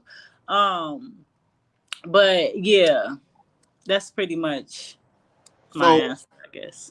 like in Tanzania, we have this thing: if you don't have citizenship yet, or you don't have a residency permit or work permit, which definitely costs thousands of dollars, right? That you have to leave every 3 months. Do y'all have something like that in Ghana? No. See, Ghana is money. Ghana like money. So what Ghana will do is penalize you. They will you will have to pay a fee for being late or for not renewing in time. But they don't do a lot of exporting. Like, they don't do a lot of making you leave the country. Definitely don't have to leave every 3 months or whatever. I've even known people that was here a few years, and then when Ghana finally called up with them, they just charged them for every month they were here past their extent, their visa, or their residency. But I don't know anyone that had to leave out and come back in, because they just want the money. So if they can tax on a whole bunch at the end, they'll just do that and charge you more, get a little dash in there. But no, I've heard a lot about that with Tanzania though. Like, I've heard about a few people that had to go to the border and come back or something like that. Yeah. So Yeah. here you have to get a visa here at the Ghana Embassy in DC. Are they able to renew it there, or do you have to send it to there in DC and get it back? No, you can renew it here. You can go to the embassy. Yeah, so it's a couple little places you can renew it here. You don't have to you don't have to leave or go anywhere. With Ghana, it's really about who you know. Like, you pretty much can get whatever you want here. Yeah. You can make a lot of stuff go your way, even citizenship. It just be, that coin and knowing the right people, to be honest. Got you. I got two more questions for you. So with that, have you gotten involved with any of the local tribe as far as like learning? And if so, have you learned and do you see some of the same customs in the Bible? Do I see some of the what? Same. So have you got with any of the local tribes in Ghana? Okay. Yeah, and if so, do you see some of the customs in those tribes that you can find in the Bible? Man. Yes, I have gotten with a few of the tribes here. They're very big on tribes. Like, you almost can't mingle with the tribes, because they're like, how when you from Chicago, I'm from Chicago, or you from New York, and you just be like, I'm from Chi-Town, like, you Yeah. just kind of represent from where you from. You just want everybody to know whatever people talk about you. Like, we don't do that in Chicago. Like, it's just kind of like you just represent where you from. That's how they do here about their tribe. They're like, no, I'm Igbo. Like, no, I'm Ashanti. Like, do not play with making sure you don't get it mixed up. The same with the Japanese and Chinese. You know, you mistake one for Chinese, they'll be like, I'm from Japan, I'm Japanese. Like, you know, people take pride in that. And so I think Ghana got everybody on cap. Like, Ghana do not play about their tribes. And so, yeah, I've mingled with a few of them. And yes, I see a lot of similarities in the Bible. Let me tell you, even how they discipline the community is all scripture. So scripture, when we first started out as a people, we didn't need this book. We didn't need to carry around words that taught us how to be or whatever. We just knew the dietary laws. We just knew the commandments or the statutes and the laws. Like, we just understood the moral code. And so that's how these people are here. They're not walking around. Well, they're very colonized in that they still believe in Sunday Sabbath and white Jesus gonna come save them and come out the sky and they're gonna float up one day. They believe all that superficial stuff. But as far as culture, when something happened in the community, they deal with it in the communities. There's levels for the punishment. If it's thief, if it's whatever it is, there's levels. So that's all scripture on how we supposed to treat each other in our community. If something happened in the community, there's a reprimand for it. If you do this, this will happen to them. This is what scripture tells us. It's Leviticus. Even with their hierarchy, you know, we really believe in the Most High, father, mother, child. That structure here, they don't play. Like, that is the structure. If you're gay here, you're very, very down low. If you are a feminist here, you're very, very down low. If you are an independent woman, you're very, very down low. You're not speaking in bold and proud of that. So their family structure is identical to how scripture teaches us. Their family dynamic or the family fold in that there are gender roles. The world wants us not to care about this, but that's how that imbalance happened, because everybody want to be everybody. The woman want to be the man want to be woman, the head want to be baby, and the person being baby want to be the leader. It's like we're never satisfied. In America, the man want to be the woman.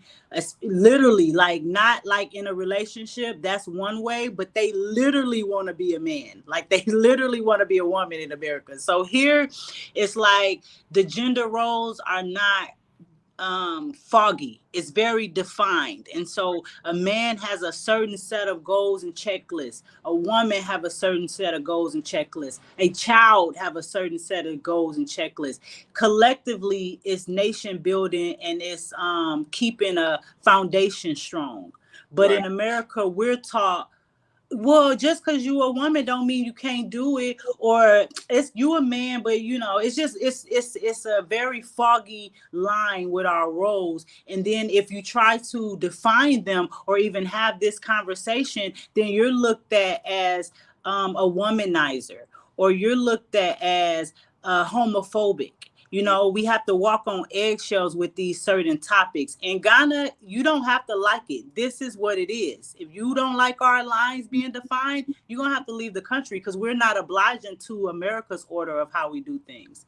And so, yeah, I see a lot of scriptural. I'm talking about everything outside of just the colonized understanding of who they are as a people or who Christ is. That's the only thing they foggy about. Like, they really big on religion. They really big on Sunday worship and the cross. Like, they don't understand who they are in a royal family. But they still got their hierarchy. They still got their family structure. They still got culture. They still, you know, and where we from, when somebody die or you got a bottle of liquor, you pour it on the ground, say, shout out to all my dead homies. You know what I'm saying? And we ain't know what we doing. We just do that type of stuff, but we don't know why. You know what I'm saying? That's libation. Here, they're still practicing libation, and you hear them say the same things we saying, only we're saying it as a lost people. Like when we say they trying to work us like a Hebrew slave without associating the fact that the Hebrews were slaves or that the slaves were Hebrews. So it's like we do certain things, but we don't understand that it's scripture or that it's our culture. We just doing it. These people understand when they pouring something, they know the prayer to say, they know the scripture to go to, they know the talk. It ain't like a book that's telling them this life. It's just they life, you know, lifestyle. Like, so yeah, they scripture oriented way closer than we are. That's powerful because, you know, Yeah. America gives us, it's crazy. People don't realize, and the crazy thing is our people are usually at the forefront and the gate of trying to bash the Bible, not realizing that when you really look at the geographical locations, it's in Africa. And when you look at the customs and traditions and ways of life of our brothers and sisters who are indigenous to Africa, that those traditions are in the Bible. When you look at Ashanti, and then the name Ashanti came from Ashan, part. You know, you got Kenya, you got different tribes around there. You got the Haya people, you got different tribes who carry these customs or these ways. Like, for example, in Tanzania, if a man has a wife and he dies, they have a custom in the Bantu origins where that man, his next of kin, his brother, brother. That's scripture. That's literally identical. Yeah. So you see these things. It's just, we've been, like you said, not only are they trying to push us to not believing it, we come from Africa, but now the very book that stemmed from Africa, they're trying to paint it as if it was our oppressor who made that book or created that book, and it's not the truth. They may have transliterated, they may have printed it, but as far as the oral traditions and the customs and the way of life of those people in the book, even Christ himself, he's described as a black man, but a lot of black people don't read into the book and see that. Right, exactly. Because we're not studying to show ourselves approved. We're being taught that. We being babied. So our emotions are being toyed with. So half of our people are already in debt. Half of our people are struggling with things like child support or whatever. So of course you're gonna get into a church on Sunday, and the pastor is going to capitalize off of that mixture of emotions. He knows half of this church is gonna go through what I'm about to talk about. So he's gonna say one scripture, and then he's gonna go in on feelings and feelings and feelings. He's gonna stir up your feelings, and you're gonna go crazy and shout and feel good and hallelujah. And it's all energy, it's all frequency. It is not spirit. It is not the Most High coming down and talking in a secret language. Like, no, it's energy. You're going through something. The person next to you going through something. You put those two energies together, you got a very, very high frequency. So you feel like, oh, this is spirit. This is the Most High. It's energy, bro. Like, so yeah, our people are really lost. And like you said, we'll even get mad and call our culture witchcraft. You know what I'm saying? That's what they taught us. They took all of our doings, all of our rituals, all our ceremonies, and then they taught it back to us as being wrong. And so we will call things I see here, we will call it voodoo. We will say witchcraft. We will say juju. But it's really scripture. When you read scripture and they had different ceremony, Passover, they was preparing for different things. They had to get the altar together. They had to have a certain amount, they had to have a certain display. It's only, the Levites was the only ones that cleaned the temple. It was just different rules and different things. Like, now we look at all this stuff and we just be like turning our nose up at our own culture, calling it juju and stuff. That's what the white man call it, except he in the background practicing because he know these rituals. So he in the background trying to summon it and get the blessings from them, but teaching it to us like, oh, it's juju, it's witchcraft. Yeah, absolutely. I 110% agree with that. 110%. So now with that being said, my last question is this: what advice would you give our brothers and sisters who want to move, who's praying to move, who's fasting to move? They may not know exactly what to do, but they're being called to move spiritually and physically. What advice would you give them? So we'll just hit on the physical first. The physical is physically go to my channel, Alita Yasharahla on YouTube, and look up videos that I have made. For example, moving to Ghana, living to Ghana, relocating to Ghana. How much does it cost to live in Ghana? I got these type of titles in which I write down everything from flight tickets to visa. And then I got another one where I write down every, apple, banana, the cost of the TV. All of these videos, I got a Q&A where people just sent me in questions and I answered them on the YouTube. All of these videos collectively should answer some of your questions. Like, it should be able to help you create a checklist. It should be able to help you with understanding some things, narrowing down how much income you might have. Some of them pick my brain about my experience here. And then if you do all of what I'm telling you physically and you still feel like you got more questions or you're a little scared still, then you need to cash out $50 to Alita 144K so that we can do a consultation. And I'm definitely going to encourage you and persuade you to leave America. Spiritually, what you can do is, if this is something that has been heavy on your heart, it's a lot of y'all out there I'm talking to. Most of y'all just don't say nothing. Y'all just watch me or y'all just look at us. But I'm talking to those that have been thinking about this for a while, that know they should be doing it, just don't know the next step, or just really can't fathom themselves really doing it. Spiritually, you need to fast on that. You need to do a fast specifically for that relocation. You need to do keep up with prayer hours. You know what I'm trying to say? 5 a.m. Get up before the sun and put that in the atmosphere on what you want to come into your life. You need to really consecrate and hone down and focus on that particular move, so that the atmosphere and everything can start to align with you moving towards that direction. Also, if you do a consultation with me and you just go ahead and purchase you a plot of land for less than $2,000, that also is going to align your life to move towards this country.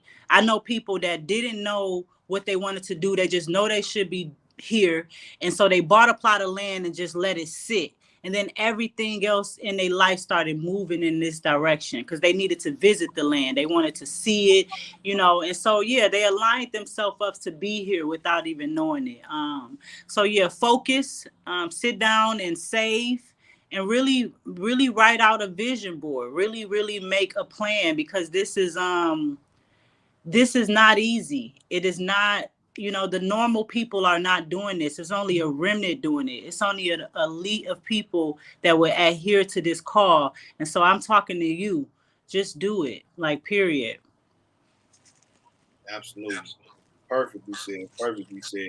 So with that, can you give us your social handles? Like, tell us your website for your body care products. Tell us, just if you can repeat again, how to get in contact with you as far as getting a land consultation, and just if somebody has questions for you, how can they reach you?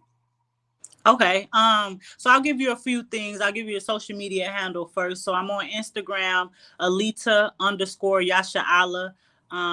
I'll see if he can put this in the description, because I know my name can be a bit hard to spell. YouTube, Yasharahla. And then you have Instagram for Motherland Essentials. It's Motherland Essentials on Instagram and Facebook, and then Ghana _consultations on Instagram and Facebook. My website, motherlandessentials.com, is coming soon, where you'll be able to go to this one site and just learn about all of this stuff I'm doing. And then you can email me, alitaisrael@gmail.com. Or you can WhatsApp me at 233-55658-1942. And talk to me about business. Don't try to because I have people trying to call me and get to know me, trying to date me and stuff, but they're being sneaky about it. So don't try to use this number for all of that. Stay focused and call me for business. If the Most High didn't send you to come date me, don't come. So I don't want people using this number and saying, how you doing? Good morning, beautiful, all that. Please, guys, please just stay focused. Good. Well, with that, sis, I definitely appreciate you again for taking your time. I know you're an extremely busy woman. I mean, the information you dropped today was definitely fire. I definitely learned some more things about Ghana. And Nice. like I said, prayerfully, we looking at springtime to come back to Ghana to visit. So you already know we got a link. You know what I'm saying? Yes, I got y'all too. Moray, Noriyahu, Elder. Yeah, y'all got a few links. I can babysit for y'all too, so y'all can go on a real nice date and stuff. You know. Keep that in mind. We definitely gonna keep that in mind. Yeah, I'm the auntie. I'm the babysitting auntie. Bring them on over so we can have ice creams and waffles. Got it. Well, again, thank you again, man. I pray the Most High bless you, may keep you, may shine His face upon you. Thank you. Send my love to wifey. I will. All right, shalom. Shalom, guys. Thanks for having me. All right, family. I hope y'all appreciated that interview. I mean, it was definitely fire. A lot of great information. Again, please make sure y'all click like and subscribe to the channel as we are bringing more interviews. So if y'all have anybody, right now we're in the season of really trying to interview those who are on the continent in different areas. So if y'all know others that are on the continent, or you yourself was on the continent, you would like to do an interview, make sure y'all email us, or if you have my personal number, text me, but email us at comingtoeden@gmail.com. comingtoeden@gmail.com. If you want to get on our live, or if you know anybody who wants to get on our live, or they should get on our live, let us know. Even if you're spread out, in the South Americas or the UKs, and you have vital information of our people, we'll definitely get you on the live too. But right now, we're gonna be really focusing on our people on the continent, because again, we're giving y'all the news. We're gonna give y'all the real deal. So make sure y'all go follow the sister. Her Instagram is Alita_Yasharahla. Her YouTube is Alita Yasharahla. Like I said, she's doing some great work on the continent, specifically in Ghana, West Africa. So get with her. With that being said, I love y'all. Appreciate y'all. Make sure y'all subscribe, and we'll talk to y'all soon. Shalom.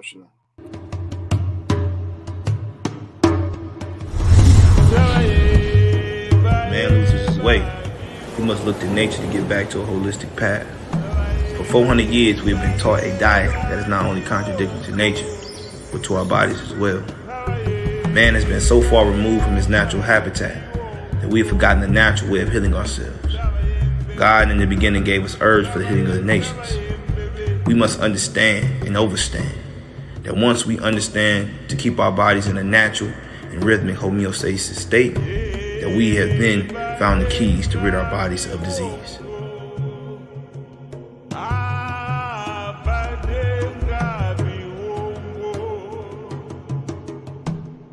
Cleanse the mind, and the body will follow. Peace, love, and light.